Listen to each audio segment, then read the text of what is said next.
یہ خمسة يحيي بها حر الوباء الهادمة المصطفى والمرتضى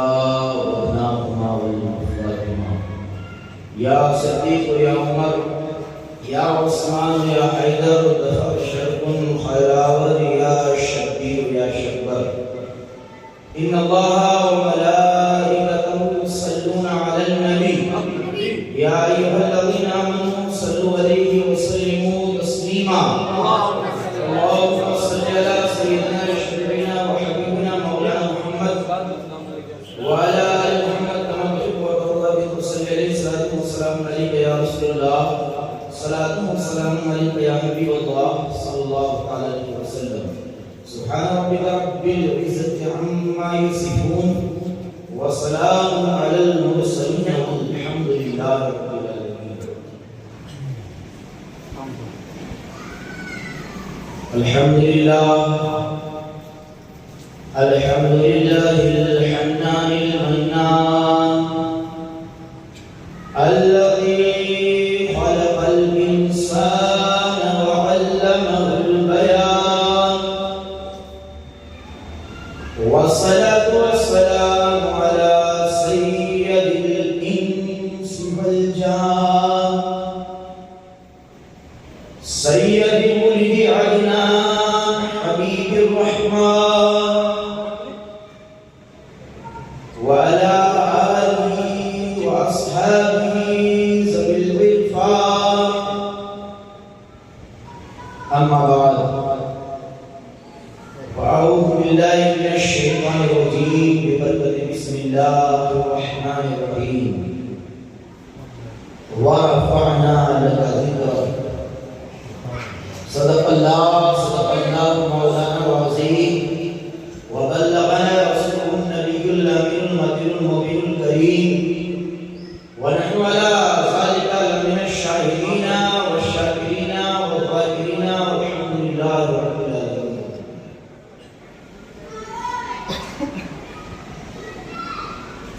بہاؤدین ملتانی انت ہرکن سنا خانی بہاؤدین ملتانی انت ہردم ثنا خانی کوئی محبوب سبحانی محی الدین جیلانی کوئی محبوب سبحانی محی الدین جیلانی ورفعنا لك ذکرک کا ہے سایہ تجھ پر ورفعنا لك ذکرک کا ہے سایہ تجھ پر بول بالا ہے تیرا ذکر ہے اعلیٰ تیرا بول بالا ہے تیرا ذکر ہے اعلیٰ تیرا تو کسی کے مٹائے سے نہ مٹا ہے نہ مٹے گا تو کسی کے مٹائے سے نہ مٹا ہے نہ مٹے گا جب تجھے بڑھائے پیارا اللہ تیرا چاہنے والا تیرا اور مٹ گئے مٹتے ہیں مٹ جائیں گے آدھا تیرے مٹ گئے مٹتے ہیں مٹ جائیں گے آدھا تیرے نہ مٹا ہے نہ مٹے گا کبھی چرچا تیرا نہ مٹا ہے نہ مٹے گا کبھی چرچا تیرا کیا دبے جس پہ حمایت کا پنجہ تیرا کیا دبے جس پہ حمایت کا ہو پنجہ تیرا شیر کو خطرے میں لاتا نہیں کتا تیرا ہنس میں دے دے کے کھلاتا ہے پلاتا ہے تجھے ہنس میں دے دے کے کھلاتا ہے پلاتا ہے تجھے پیارا اللہ تیرا چاہنے والا تیرا پیارا اللہ تیرا چاہنے والا تیرا آئیے سب سے پہلے سرکار نامدار مدینے کے تاجدار نائب پروردگار گلشن ہستی کی فصل کریم بہار احمد مختار غریبوں کے غم ساتھ دنیا کے دل کی تڑپتی ہوئی پکار جناب پاک محمد رسول اللہ ارواحنا فدا صلی اللہ علیہ وسلم کے دربار کرم میں عقیدت و محبت کے ساتھ درود شریف کی نورانی ڈالی مصور کرے پڑھے بآواز بلند اللهم صل على سيدنا مولانا محمد وعلى آل محمد كما تحب وترضى بهم وصل عليه صلاة والسلام عليك يا رسول الله صلاة والسلام عليك يا حبيب الله محبت میں ڈوب کر غوث اعظم کا تصور کریں مرتبہ اور دوشی کا نورانی ہدیہ پیش کریں اللهم صل على سيدنا مولانا محمد وعلى آله وأزواجه وذريته وأهل بيته وابنه الكريم الغوث العظيم الجيلاني میرے دوستو بزرگو اللہ نے اپنے حبیب پیارے کی شان کو اتنا بلند کیا خدا بندے تبارک و تعالی مصطفیٰ پیارے کی شان اپنے کلام ذیشان میں بیان کرتا ہے حبیب پیارے تیرا ذکر ہم بلند کریں حبیب ہم نے تیرے لیے وَرَفَعْنَا لَكَ ذِكْرَكَ حبیب ہم نے تیرے لیے تیرے ذکر کو بلند کر دیا کتنا بلند کر دیا کہ حبیب جہاں جہاں میرا نام ہوگا وہاں وہاں تیرا نام ہوگا حبیب جتنی مخلوق کی زبان پہ میرا نام ساری مخلوقات کی زبان پر تیرا بھی نام حبیب سمندر کی مچھلیاں جہاں میرے اوپر تسبیح پڑے گی وہیں تیری عظمتوں کا بھی ترانہ گائے گا حبیب یہ لہلاتے پیڑ پودے جہاں میری عظمتوں کی ریائی کی گواہی دے گی وہیں تیری رسالت کی عظمت کا سکہ بھی مانیں گے حبیب پیارے یہ کم ذرہ ذرہ جس طرح میرا ذکر کر رہا ہے حبیب تیرا بھی ذکر کرے گا حبیب پیارے یہ تو دنیا فنا ہو جانے والی چیز ہے لیکن ہمیشہ باقی رہنے والی نعمت جسے ہم نے جنت بنایا ہے حبیب وہاں بھی ہم نے جنت کے دروازوں پر اپنے نام کے ساتھ تیرا نام دیا حبیب پیارے حوروں کی پیشانی پہ تیرا نام جبریل کی زبان پہ تیری مدح سرائی میکائیل تیری عظمت کا ترانہ گائے آسمان اول کے فرشتے تیری نعت پڑھے آسمان دوئم کے فرشتے تیری تاجداری کو تسلیم کرے آسمان سلیم کے فرشتے تیرے شمائل خسائل کو گنائے حبیب یہ سارے فرشتے یہ نوری مخلوق جہاں میرا ذکر کرتے ہیں وہاں تیرا بھی ذکر کر رہے ہیں حبیب ہم نے آپ کے لیے آپ کے ذکر کو بلند کیا یہ شان مصطفیٰ ہے اور دیکھو ایک بات کو توجہ سے سنو اللہ تعالی اپنی صفات و خوبی کے اعتبار سے بے مثال ہے جس طرح اس کی ذات بے مثال ہے اس طرح اس کی ہر صفت بے مثال ہے اور اس طرح اس کے اسماء بھی لا تعداد ہیں اس کے نام بھی لا تعداد ہیں جتنا بندے سمجھ سکتے تھے اتنا بتا دیا لیکن ہر لمحہ اس کی ایک الگ شان ہے ہر لمحہ اس کی الگ شان ہے اس کی قدرت کا ایک الگ مظاہرہ نظر میں آتا ہے میرے دوستوں بزرگوں اب دیکھو بزرگان دین فرماتے ہیں کہ سنو سارے نبی اللہ کے اسماء صفاتیہ کے مظہر ہیں کوئی اللہ کی صفت رحیمی کا مظہر ہے کوئی اللہ کی صفت قہاری کا مظہر ہے کوئی اللہ کی صفت قیومیت کا مظہر ہے کہ سارے انبیاء اکرام یہ سب خدا کے پیارے لیکن یہ سب جو ہے نا توجہ ادھر بڑی قیمتی بات اس آیت کے اندر میں جہاں آقا کی نعت ہے، اسی آقا کی نعت کے صدقے میں اس آیت کا نور غوث اعظم کے اوپر پڑتا ہے تو یہ غوث اعظم کی منقبت بن جائے گی۔ تو بڑی قیمتی بات، تار سے تار ملے، اور ہم دیوانے تو پہلے اجمیر سے دل کا تار ملاتے ہیں، اجمیر والے بغداد سے دل کا تار ملاتے ہیں، غوث اعظم مدینے والے سے دل کا تار ہے نا۔ تو میرے دوستوں اور بزرگوں، ہم اہل وسیلہ ہیں، اس لیے سنو میرے غوث کی شان کیا ہے، کہ سنو سارے انبیاء اللہ کے کسی نہ کسی صفت کے مظہر ہیں، اللہ کی کسی نہ کسی صفت کی جلوہ گری ان کے اندر نظر آتی ہے، لیکن میرے آقا اللہ کے تمام صفتوں کے بھی مظہر ہیں اور ذات الہی کے مظہر ہیں، ذات الہی کے مظہر ہیں۔ اللہ کی ذات کا کوئی مظہر نہیں سوائے مصطفیٰ جان رحمت کا۔ اسی طرح آقا کی امت میں بے شمار اولیاء اللہ ہوئے اور ہوتے رہیں گے، لیکن ہر ولی میرے آقا کے کسی نہ کسی صفت کا مظہر ہے، لیکن غوث اعظم وہ ہے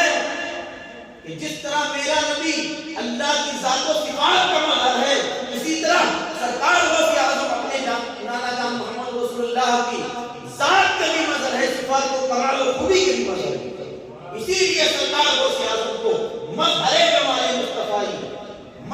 کمال مصطفی کہا جاتا ہے۔ کیسے مظہر؟ شیخ محمد اللہ عبدالحق محدث دہلوی رحمۃ اللہ علیہ،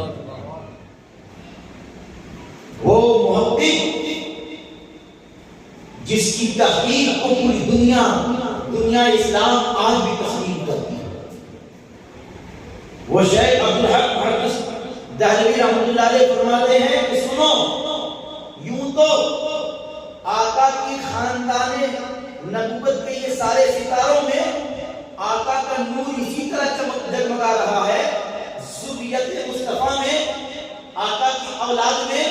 آقا کا نور اسی طرح جگمگا رہا ہے جس طرح چاند کے اندر سورج کا نور ہوتا ہے، کہ آقا کے خاندان کے اندر جس طرح سورج چاند کو روشنی دیتا، چاند کے پاس اپنی روشنی نہیں، کہ اسی طرح خاندان نبوت کے افراد میں آقا کا نور جگمگا رہا ہے، اور آقا کے ہر بیٹے سے آقا کی کوئی نہ کوئی شان نظر آتی ہے، شان جھلکتی ہے۔ لیکن کہا جب میں غوث اعظم کو دیکھتا ہوں، کوئی عام آدمی نہیں کہہ رہا، محقق کہہ رہا ہے، اور وہ محقق جس کو پورے مکتبہ فکر والے، سارے مکتبہ فکر والے علی الاطلاق محقق کہتے ہیں، جس نے نہ جانے کتنی حدیثیں پڑھی ہوں گی، کتنے بزرگوں سے فیضان حاصل کیا ہوگا، جو مصطفیٰ کا اتنا پیارا کہ ہندوستان میں رہ کے روز نبی کا دیدار نصیب،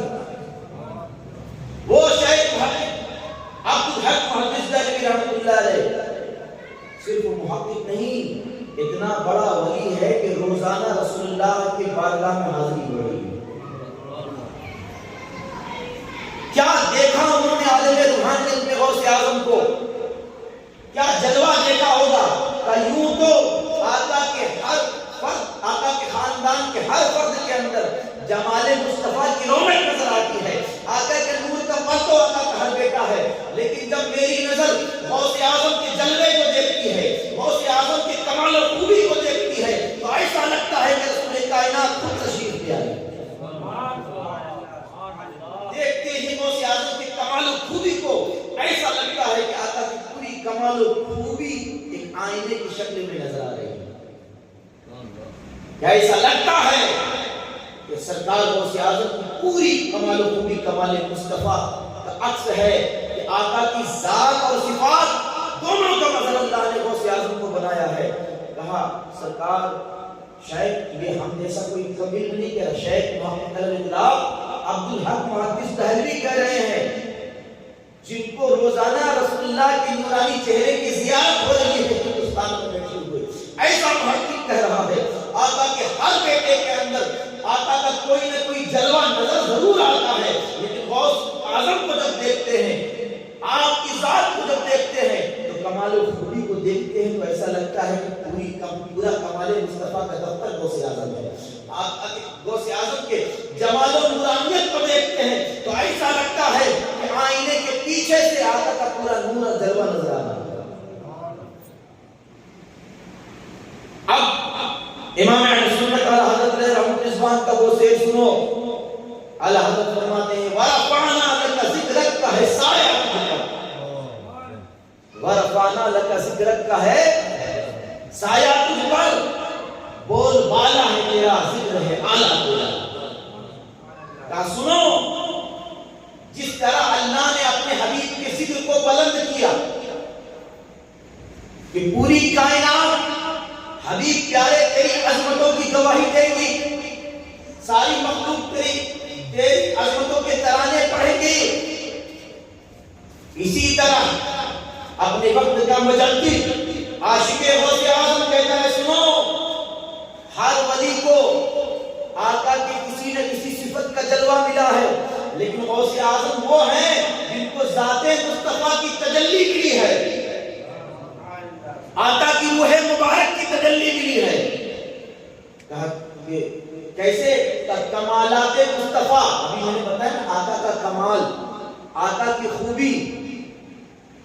آقا کے کمال و خوبی کا آئینہ ہے غوث اعظم۔ ورفعنا لک ذکرک کا ہے سایہ تجھ پر، کہاں جہاں تک آقا کی ذکر کی بلندی ہے وہاں تک غوث اعظم کی عظمتوں کے چرچے ہیں۔ غوث آقا کے اتباع اور آقا کی عشق و محبت میں فنا ہونے کی وجہ سے کائنات میں جہاں آقا کا ذکر ہے، اور آقا کا ذکر کہاں ہے؟ جہاں اللہ جل شانہ کا ذکر ہے وہاں مصطفیٰ پیارے کا ذکر ہے، جہاں حبیب پیارے کا ذکر ہے وہاں سرکار غوث اعظم کا ذکر ہے۔ تو غوث اعظم کی محبت وہ محبت ہے کہ جس طرح میرے رسول کی محبت سے کوئی مخلوق محروم نہیں سوائے مردود انسان اور جنات کے، اسی طرح غوث اعظم کی محبت سے نہ فرشتے محروم ہیں، نہ انسان محروم ہیں، نہ جنات محروم ہیں۔ اسی لیے سرکار غوث اعظم کہتے ہیں میرے مریدوں سنو، جناتوں کے بھی پیر ہوتے ہیں، انسانوں کے بھی پیر ہوتے ہیں، فرشتوں کے بھی پیر ہوتے ہیں، تیرا پیر وہ پیر ہے جو فرشتوں کا بھی پیر ہے، جو انسانوں کا بھی پیر ہے، جناتوں کا بھی پیر ہے۔ میرے دوستوں اور بزرگوں، سرکار غوث اعظم فرماتے ہیں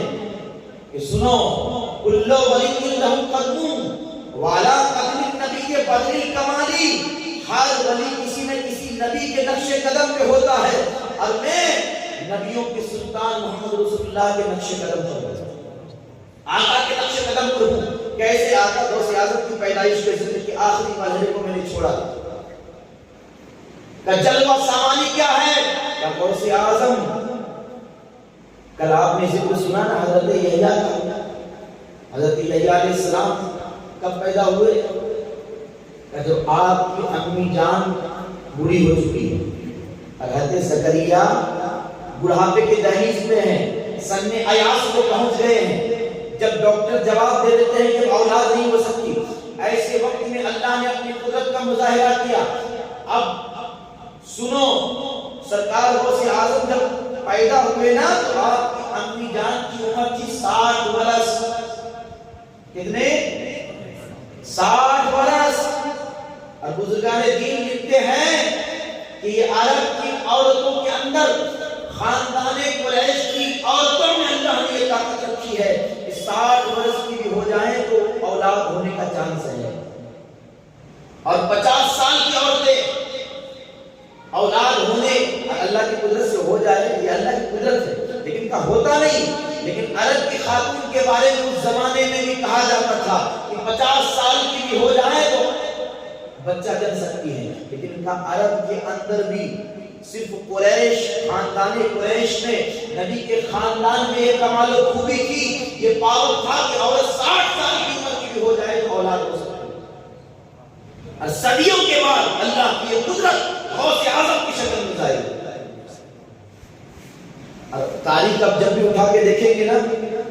اللہ جو نعمت اولاد کی شکل میں بڑی آزمائشوں کے بعد دیتا ہے نا، تو کمال و خوبی والی اولاد ہوتی ہے۔ جب صبر اللہ کے عرش کا طواف کرنے لگ جائے،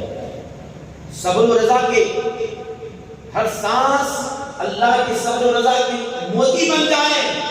تب اللہ تعالیٰ غوث اعظم جیسا بیٹا عطا فرماتا ہے۔ غوث اعظم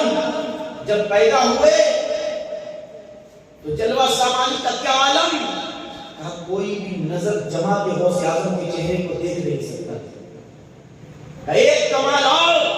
کیا، کہ ہر ولی کسی نہ کسی نبی کے نقش قلم پر ہوتا ہے، لیکن کا سرکار غوث اعظم جب پیدا ہوئے تو آپ کے مبارک کاندھے کے اوپر قدم رسول کا نشان تھا، آقا کے قدم مبارک کا نشان تھا۔ اب بزرگان دین نے یہاں پر مختلف واقعات بیان کیے کہ یہ بچے کے پیدا ہوتے ہی قدم کا نشان کاندھے پر کیسے، کہ سنو اصل میں بات یہ ہے کہ پیارے آقا جب رب سے ملاقات کرنے کے لیے شب معراج میں گئے، معراج کا دلہا شب اسرا کا دلہا جب معراج میں گیا، ساتوں آسمان کو پار کرتے ہوئے سرکار دو عالم صلی اللہ علیہ وسلم جب عرش اعظم کے پاس پہنچے، اللہ کے عرش کے پاس پہنچے، تو آواز آئی حبیب آ جاؤ، ادنو منی قریب آ جاؤ، لیکن عرش اعظم بہت اونچا اور سیڑھی نہیں، عرش اعظم بہت اونچا اور سیڑھی نہیں۔ معاذ اللہ یہ سوچ بھی مت لانا کہ آقا تو اپنی نبوت کی پاور سے جا سکتے تھے، نہیں، یہ ادب کا مقام تھا، یہاں آقا کو بلایا گیا ہے، اور مہمان جو ہوتا ہے نا وہ گھر میں اس وقت داخل نہیں ہوتا جب تک کہ میزبان بتائے نہ، ویلکم نہ کرے۔ آقا مہمان ہے، اس لیے اللہ کی ہر حکم کا انتظار کر رہے ہیں، شب معراج آسمان پہ گئے وہاں انتظار کرے، اللہ کی کیا حکمت ہے۔ ورنہ میرے آقا، ارے ایک عام مسلمان جب وضو کر کے سو جائے تو اس کی روح اللہ کے عرش کا طواف کرتی ہے، اللہ کے عرش کے نیچے جا کے سجدہ کرتی ہے، تو میرے آقا کی روحانیت کا کیا عالم ہوگا۔ جب آقا کا ایک امتی وضو کر کے سو جائے، اس کی روح عرش پہ بھی ہو، جسم سے بھی ہو، حصہ اس کا، زندگی باقی ہے، روح عرش پہ ہے۔ اور کیسی زندگی باقی کی کسی نے کان میں زور سے بول دیا تو فوراً آنکھ بھی کھل جاتی، اتنی تیز رفتاری، پلک جھپکنے سے زیادہ یہ تو آقا کی امت کی ہے، میرے آقا کی رفتار کا کوئی اندازہ ہی نہیں لگا سکتا ہے۔ کیا اندازہ لگا سکتے یارو، ارے جس کی سانسوں کے رفتار سے زمانے کی دھڑکنیں چلتی ہے، زمانے کی دھڑکنیں جس کی سانسوں سے چلتی ہے، اس کی رفتار کا کوئی کیا اندازہ لگا سکتا ہے۔ میرے دوست اور بزرگوں، نظام شمسی و قمری، چاند و سورج کا یہ نظام، جس کے قدم کی خیرات ہو، اس نبی کی رفتار کا عالم کیا ہوگا۔ لیکن میرے دوستو، آقا اپنی رفتار نہیں بتا رہے، شب معراج کو میرے نبی کے سواری کی رفتار بتائی گئی۔ میرے آقا براق پہ سوار ہوئے تو کہا براق کی رفتار کیا، کہا جہاں نظر وہاں قدم، جہاں نظر وہاں قدم۔ یہ بہت بڑی بات ہے،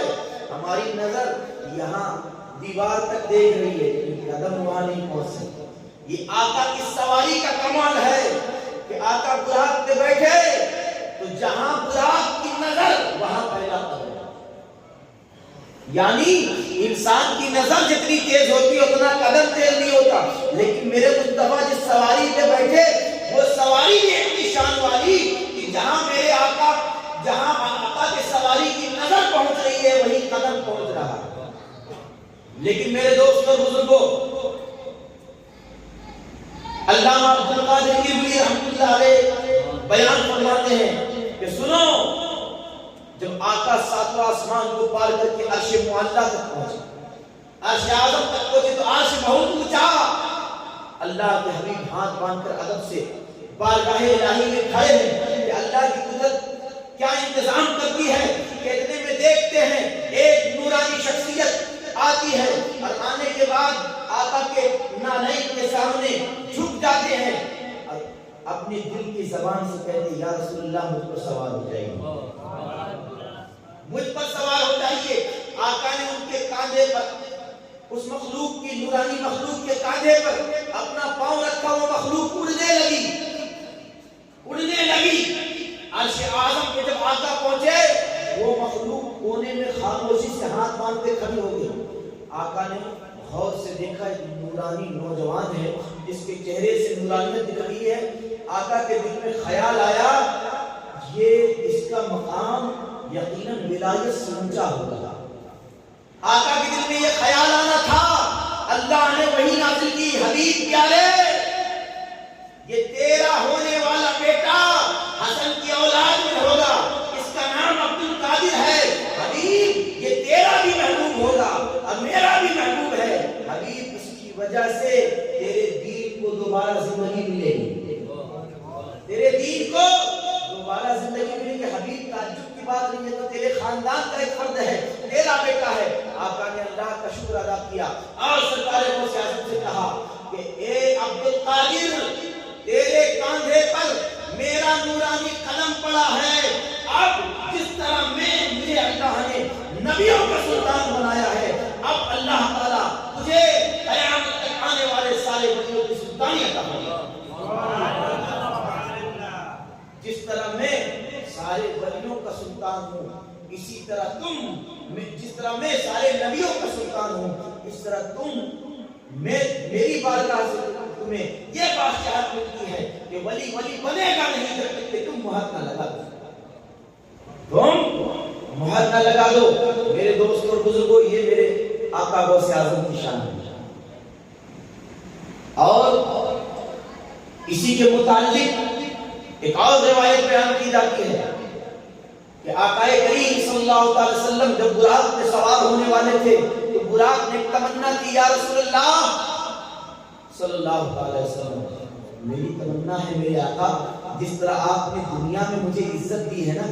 کہ میں آپ کی سواری بنوں، میری تمنا ہے آپ کے بعد کسی کی سواری نہ بنوں، جب آپ جنت میں جا رہے ہو تو بھی میں ہی سواری بنوں۔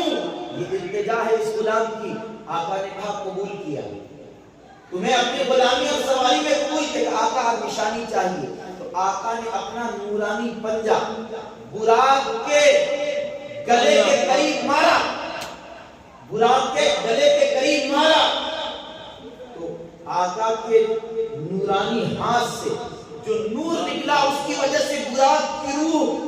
بڑھ گئی خوشی میں، اتنی بڑی کہ براق 40 ہاتھ اونچا ہو گیا، 40 ہاتھ اونچا ہو گیا۔ اب آقا دو جہاں صلی اللہ علیہ وسلم اللہ کے حکم کا انتظار کر رہے ہیں۔ اسی عالم میں سرکار غوث اعظم کی وہ حاضر آتی ہے، سرکار غوث اعظم اپنا کاندھا پیش کرتے ہیں، آقا اس پر غوث اعظم کے کاندھے پر قدم رکھ کے براق پہ سوار ہوتے ہیں، اور پھر آقا نے وہی بشارت دی کہ اے عبد القادر جس طرح میرا یہ قدم تیرے گردن پر ہے، ایک زمانہ آئے گا سارے ولیوں کے گردنوں پر تیرا قدم ہے۔ یہ دو محل ہے، معراج کی رات، یہ دو واقعہ ہے اور دو موقع ہیں۔ براق کی سواری کے وقت بھی غوث اعظم کی روح کو آقا کی سواری بننے کی عزت ملی، اور عرش اعظم پہ چڑھنے کے وقت بھی جہاں براق کی منزل ختم ہو چکی ہے نا، تو اس عرش اعظم کے اوپر چڑھنے کے وقت بھی غوث اعظم کی روح سواری بنی، اور سرکار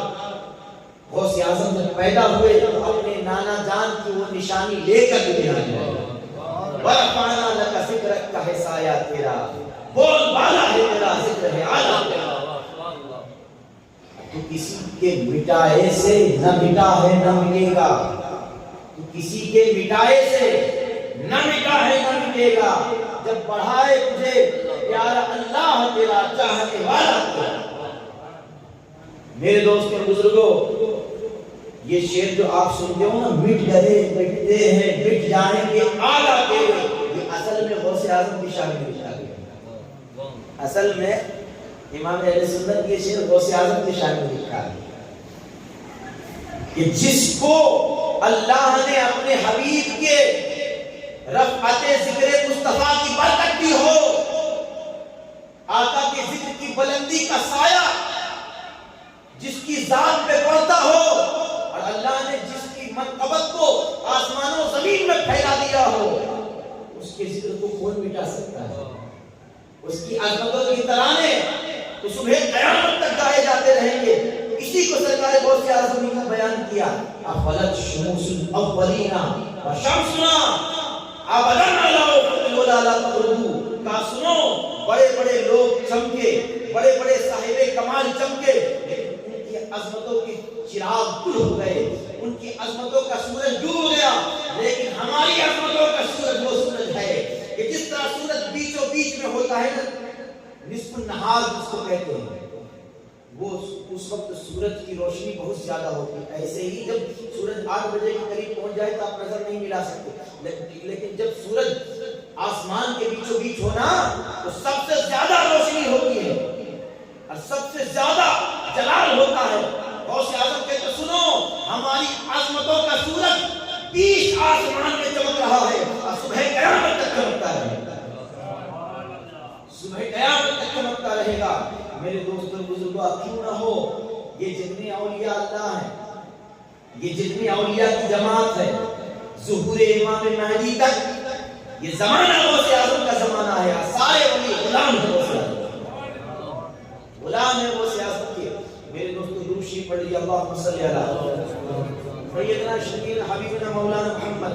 وعلی آل محمد کما تحب و ترضى، صلی علیہ الصلوۃ والسلام علیک یا رسول اللہ، صلاۃ و سلام علیک یا حبیب اللہ صلی اللہ تعالی علیہ وسلم۔ آقا سرکار غوث اعظم، وہ غوث اعظم کہ آپ کی پیدائش کے بعد جو آپ مکتب جا رہے ہیں، شیخ محمد اللہ عبدالحق محدث تہیوی رحمۃ اللہ علیہ، صاحب قلائد الجواہر، اب بڑے بڑے بزرگوں میں جانتے ہو، آپ کو غوث اعظم کے ذکر کی قیمت پتہ نہیں ہے کہ غوث اعظم کا ذکر کتنا قیمتی ہے۔ ایک بات بتاؤں پیارے، بڑے قسمت والے ہو کہ غوث اعظم کی محفل میں آئے ہو۔ یاد رکھو غوث اعظم کا انتقال ہوا ہے 561 ہجری میں، 471 میں غوث اعظم یا 470 میں اختلاف روایت پیدائش، اب 561 میں آپ مالک حقیقی سے جان لیے ہے نا۔ لیکن سنو، 561 کے بعد تاریخ اسلام کی جتنی کتابیں لکھی گئی ہے اولیاء اللہ پر، یا جتنی کتابیں لکھی گئی ہے دین کی خدمت گزاروں پر، آقا کے دین کی خدمت کرنے والوں پر، چاہے وہ ولیوں کی کرامت کو زیادہ مانتا ہو یا نہ مانتا ہو، سب نے غوث اعظم کا ذکر کیا، سب نے غوث اعظم کا ذکر کیا۔ ارے حتیٰ کہ وہ بدبخت جس کی وجہ سے بدعقیدگی کی بیج بعد میں بوئی گئی، ابن تیمیہ، جو معاذ اللہ کہتا تھا کہ اللہ کو بھی جسم ہے، استغفر اللہ، ابن تیمیہ جیسا بدبخت بھی غوث اعظم کی تعریف کرنے سے اپنے آپ کو نہیں بچا سکتا۔ کیوں؟ کیا چاہتے کہ نہیں؟ سورج ہے نا، سورج، اس کی تعریف کرنے کے لیے انسان مجبور ہو جاتا ہے، چاند کی عظمت کے ترانے گانے کے لیے انسان مجبور ہو جاتا ہے۔ اسی طرح غوث اعظم گلستان فاطمہ کا وہ آفتاب ہے جس کی عظمت کی تعریف، جس کی عظمت کو صرف اپنے نہیں غیر بھی تسلیم کرتے ہیں۔ حیرت تو ہو گئی مجھے کہ وہ ایسا بدتمیز انسان، اس نے غوث اعظم کی کتاب کا انواد کیا ہے، اس نے غوث اعظم کی کتاب فتوح الغیب کا سب سے پہلے اس کے معنی اور مطالب پر اس نے کتاب لکھی، ابن تیمیہ نے۔ جانتے ہیں ابن تیمیہ کون ہے؟ یہ ابن تیمیہ وہ ہے کہ یہ بدعقیدہ ہونے سے پہلے کا واقعہ مجھے لگتا ہے، اس لیے کہ جب اللہ اس کے رسول کا بدعقیدہ ہو گیا تو پھر کیا ہی 11ویں منائے گا۔ لیکن سنو، یہ ابن تیمیہ وہ ہے جو ہر مہینے غوث اعظم کے لیے اپنے دیش سے، اپنے ملک سے اونٹوں پہ لنگر بھیجتا تھا 11ویں کا۔ ہر مہینے غوث اعظم کا لنگر بھیجتا تھا ابن تیمیہ۔ میرے دوستوں، میرے غوث کی 11ویں وہ ہے کہ اپنے تو اپنے بیگانوں نے بنائی، لیکن کیا کرے ہماری قوم کو قدر نہیں ہے چیزوں۔ آپ یہ صرف سوچتے ہیں کہ غوث اعظم وہ ہے کہ جنہوں نے یہ سب کرامتیں دکھائی، اسی کی روشنی میں آپ غوث اعظم کی شان کو سمجھنے کی کوشش کرتے ہیں۔ ارے غوث اعظم وہ ہے جب محدث تعریف کرتا ہے تو ایسا لگتا ہے کہ اپنے وقت کے محدثوں کے امام ہے غوث اعظم۔ جب فقیہ تعریف کرتا ہے، اس زمانے کے مفتی کیا سمجھتے ہو؟ غوث اعظم جس زمانے میں بغداد آئے ہیں تو بغداد جاہلوں کا اڈا تھا نہیں، بڑے بڑے مفتیوں کا اڈا تھا، اور بڑے بڑے مفتی مسلمانوں کو فروعی مسائل میں لڑا رہے تھے، یہ کافر ہے، وہ کافر ہے، ہم ہیں، وہ جہنمی ہے، وہ جنتی ہے، دین کا کوئی کام نہیں ہو رہا تھا۔ ایسے وقت میں سرکار غوث اعظم نے تشریف لائے تو عالموں کو بھی اپنی ذمہ داری کا احساس دلایا، خانقاہ والوں کو بھی کہ مردہ ضمیر میں اس دولت عرفان کی روح پھونکی، اور بادشاہوں کو بھی ظلم سے، ظلم و توبیخ سے بچایا، اور مسلمانوں کو بھی بدعمالیوں اور بدعقیدیوں سے بچایا۔ سرکار غوث اعظم کی یہ بڑی کرامتیں ہیں، لیکن میرے پیارے کیا بیان کیا جائے، ان پر بات کی جائے تو ہماری قوم بور ہو جاتی ہے۔ بڑا کارنامہ تو وہ ہے کہ غوث اعظم نے آقا کے دین کو کیسے زندہ کیا۔ محی الدین ایسے نہیں کہا جاتا، کتنی خدمت کی ہے آقا غوث اعظم نے آقا کے دین کی کہ دین اسلام خدا کے کہے کہ اے رب القادر تم نے ہمیں نئی زندگی عطا کی۔ میرے دوستوں اور بزرگوں، لقب کسی کو ملتا ہے، میرا غوث وہ ہے جس کو شان اور لقب آقا کے دین نے خود دیا، جس کی عظمت اور جس کی قربانی کا اعتراف دین مصطفیٰ نے کیا ہے۔ لیکن افسوس کا مقام ہے، ہم غوث اعظم کے نام پہ اگر نیاز بنے تو ہماری تعداد ہزاروں میں ہو جاتی ہے۔ ابھی اگلی کی دعوت کا کہہ دیا جائے 2 بجے رات میں ہماری قوم کو خوشبو پہنچ جائے گی، لیکن یارو غوث اعظم کے صدقے میں تم ہر روز یہ سب غوث اعظم کا یہ سب کا کھاتے پورے سال ہے نا، لیکن کبھی غوث اعظم کے ذکر کو اس محبت کے ساتھ سن لیتے، جس محبت کے ساتھ نیاز کھاتے ہو، تو یہ بھی غوث اعظم کی بڑی نیاز ہے جو آپ سن رہے ہو۔ تو اس نیاز سے آپ کی ظاہری بیماری جاتی ہے، یہ وہ نیاز ہے جس کی وجہ سے آپ کی روح کو اللہ صاف اور پاک کرتا ہے۔ لیکن پاک روحانی نیاز ہم کو کھانا ہی نہیں ہے، ہضم کی بات تو ہم چھوڑے۔ بہرحال میرے دوستوں اور بزرگوں، سرکار آقا غوث اعظم سے بزرگان دین نے پوچھا کہ پیران پیر، آپ کو کب پتا چلا کہ آپ اللہ کے ولی ہیں؟ کب پتا چلا؟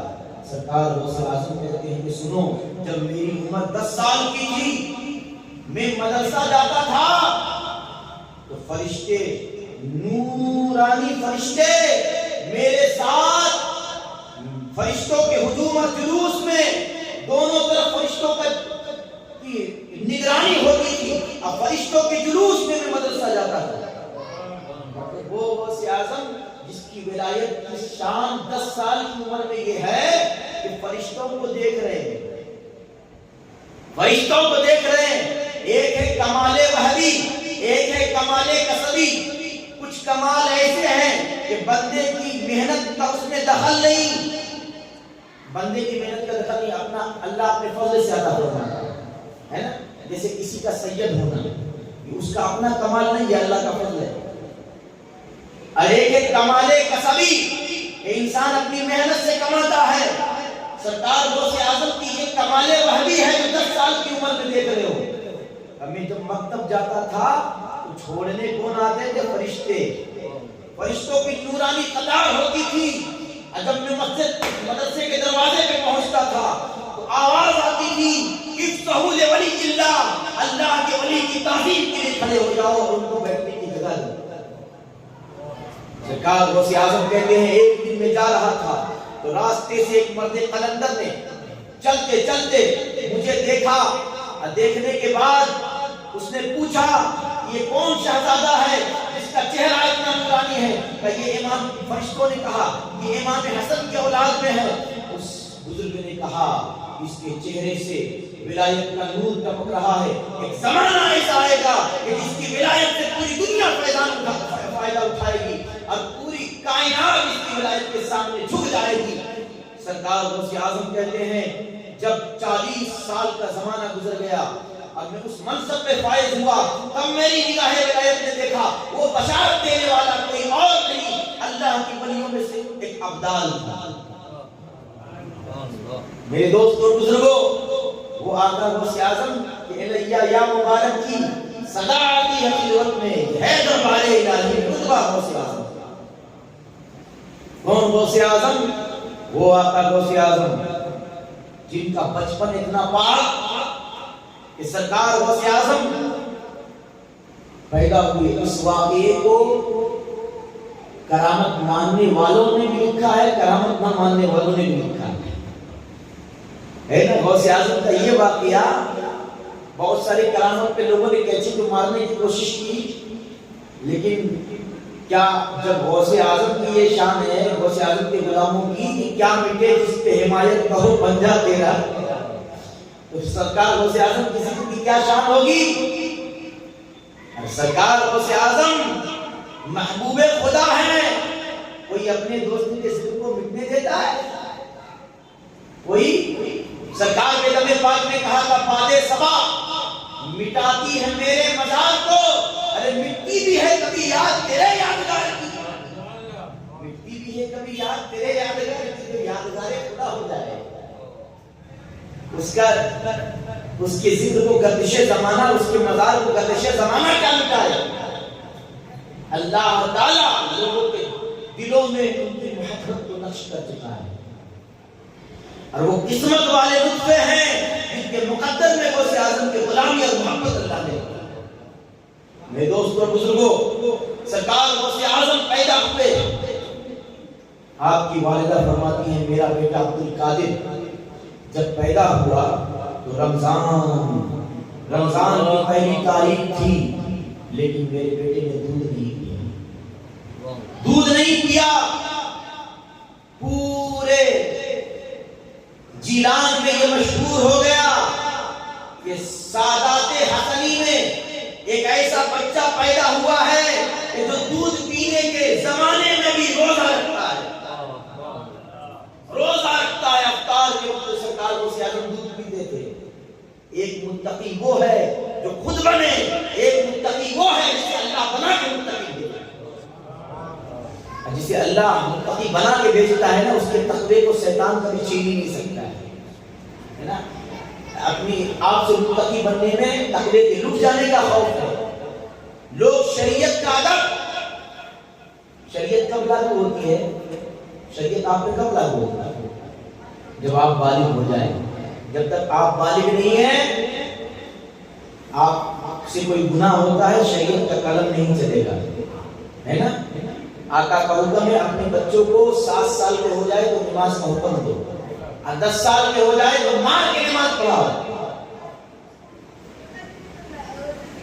آپ تو کہیں گے مولانا یا تم مار کھلوانے کی بات کر رہے ہو,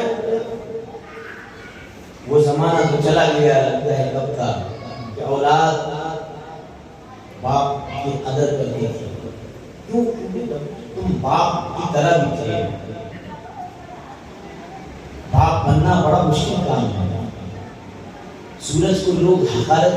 کی نظر سے دیکھتے تھے اس کی شدت, لیکن سورج کی گرمی کی شدت نہ ہونا تو پیڑ پودے کبھی ہرے بھرے نہ ہوں گے, ان میں رنگ اور بو ان کی نہیں ہوگی, صرف پانی سے یہ نہیں ہوتا. اسی طرح باپ کی شفقت ہے. باپ کا جو غصہ ہے نا یہ اصل میں محبت ہے. باپ اپنی اولاد کو جس طرح سورج پیڑ پودوں کو ننھی کلیوں کو جھلسنے کا حوصلہ دیتا ہے, تپش سے لڑنے کی ہمت دیتا ہے, اسی طرح باپ زمانے کی گردش اور بھٹی میں اولاد کو تپا کر آنے والے وقت میں مصیبتوں سے لڑنا سکھاتا ہے, ورنہ اولاد بزدل ہو جائے. یاد رکھو ہماری اولاد بزدل ہونا شروع ہو گئی اس لیے کہ ہم بزدل ہو رہے ہیں. میرے دوستوں بزرگوں میں نے کہا شریعت کا ادب، حکم کب نافذ ہوگا، شریعت کا قلم کب چلے گا؟ جب بالغ ہو جائے بچہ، جب بچہ بالغ ہو جائے تب کہا جائے گا اب نماز نہیں پڑھو گے تو سختی ہوگی، اب نماز نہیں پڑھو گے تو گناہ لکھا جائے گا، اب روزہ نہیں رکھو گے تو گناہ لکھا جائے گا۔ لیکن میرا غوث وہ ہے کہ جو پیدا ہوتے ہی نبی کی شریعت کی عزت بتا رہا ہے، رمضان کی عظمت بیان کر رہا ہے۔ کیوں ایسا ہوا؟ قدرت نے کہا جس کو ہم نے چنا ہے دین مصطفیٰ میں دوبارہ زندگی ڈالنے کے لیے، جسے ہم نے چنا ہے دین مصطفیٰ کو دوبارہ زندہ کرنے کے لیے، اسے ایسا متقی بنا کے بھیجیں گے کہ پیدا ہوتے ہی دنیا والے دیکھے جس کو اللہ نے محی الدین بنایا ہے، جو بعد میں آقا کے دین کو زندہ کرے گا، وہ پیدا ہوتے ہی میری امت، میرے حبیب کی امت کو یہ سبق دے کہ لوگ شریعت کا ادب تو بالغ ہو کے کرتے ہیں، ہم وہ اس خاندان کے لوگ ہیں کہ پیدا ہوتے ہی ہماری نظر میں رمضان کے احترام کیا ہے اس کو ہم بتاتے ہیں، رمضان کی عظمت کو ہم بتاتے ہیں۔ میرے دوستوں اور بزرگوں، یہ غالباً خدا کی قدرت نہیں، جسے محی الدین بنانا تھا اسے پیدائش متقی اللہ نے بنایا، پیدائش روزے دار اللہ نے بنایا، اور کہیے پورے جیلان میں مشہور ہو گیا۔ دوسرا رمضان آیا، وہ جو واقعہ ہے نا وہ دوسرے رمضان کا۔ دودھ پلانے کی مدت کتنی ہے؟ بولے کتنی ہے؟ کتنے سال تک دودھ پلا سکتے ہیں؟ 2 سال تک پلا سکتے ہیں، سرمن کی بات نہیں، ہم سب نے ماں کا دودھ پیا ہے نا، 2 سال مدت ہے نا، حولین کاملین، 2 سال کے بعد پلا سکتے ہیں، پلائے گے تو ماں نہیں جاؤ ہے نا، 2 سال تک۔ آج کی عورت کو 5 مہینہ بھی مشکل سے پلاتی ہے، کہاں سے اولاد کے دل میں ماں باپ کی محبت؟ اس کو اپنی جوانی کے ڈھل جانے کا، خوبصورتی کے ڈھل جانے کا خوف ہوتا ہے۔ بہت تیزی کے ساتھ یہ وبا ہمارے سماج میں بھی داخل ہو رہی ہے کہ کمزوری آ جائے گی، اب کیا ہے کہ بس 7-8 مہینہ مشکل سے پلایا، بند ڈبے کا دودھ۔ اب بہت سارے تو ایسے ہی کمزور ہو گئے، بہت سارے بچوں کو پہلے ہی ماں کا دودھ نصیب نہیں ہے، پہلے سے ہی وہ ڈبے کا پی رہے ہیں۔ کہاں سے یہ دودھ جو ماں کا ہے نا، یہ ماں کا خون ہے جو اولاد کی نشو و نما کرتا ہے۔ دودھ کتنی قیمتی چیز جانتے ہو؟ ماں کی قربانیوں کا اللہ نے جب ذکر کیا نا قرآن میں، ماں کی 2 قربانیوں کا اللہ نے ذکر کیا، کیا؟ 9 مہینہ شکم میں رکھ کے پالنا، اپنے لہو سے سینچنا اسے، اور پھر اپنے جگر کا خون پلانا۔ ایسے ہی ماں کا مقام ہو گیا۔ وہ جب دودھ بچے کے اندر جاتا ہے نا، دودھ نہیں، دودھ کے ساتھ ساتھ ماں کی محبت بھی جاتی ہے، ماں کی ممتا بھی جاتی ہے، پہلے سے ڈبے کا پلا رہے یا خاص محبت ہوگی ماں باپ۔ میرے دوستوں بزرگوں، بہرحال دوسرا رمضان آیا، اور دوسرے رمضان میں ابر آلود، یعنی اللہ قدرت دکھانا چاہتی تھی، اللہ کی قدرت کچھ اور دکھانا چاہتی تھی کہ اب تک تو یہ واقعہ جیلان میں مشہور تھا، لیکن پوری دنیا کو اللہ کی قدرت یہ واقعہ دکھانا چاہتی تھی۔ اور یہی وجہ ہے غوث اعظم کی کسی کرامت کے اوپر انگلی اٹھانے والے بہت سارے اپنے آپ کو مدعی علم کہنے والے لوگ ہیں، لیکن یہ وہ کرامت ہے جس کا کوئی انکار نہیں کر سکتا۔ اس لیے اس کرامت کا سیدھے تعلق دین سے ہے، دین سے ہے، شریعت کی حفاظت سے ہے، شریعت کے حدود کی حفاظت سے ہے۔ دوسرا رمضان آیا، 29 شعبان ہے، مطلع غبار آلود ہے، چاند دکھ نہیں رہا، سارے جیلان والے پریشان غوث اعظم کی امی جان کے پاس آئے، کیونکہ سب جان رہے تھے کہ ایک امام حسن کے باغ میں ایسا پھول کھلا ہے جو رمضان میں روزہ رکھتا ہے دودھ پینے کی عمر میں۔ سارے جیلان والے آئے، آپ کی والدہ نے کو کہا کہ پتہ نہیں آج رمضان ہوا کہ نہیں ہوا، تو سرکار غوث اعظم کی والدہ نے کہا کہ رمضان کی پہلی تاریخ ہو گئی، رمضان کی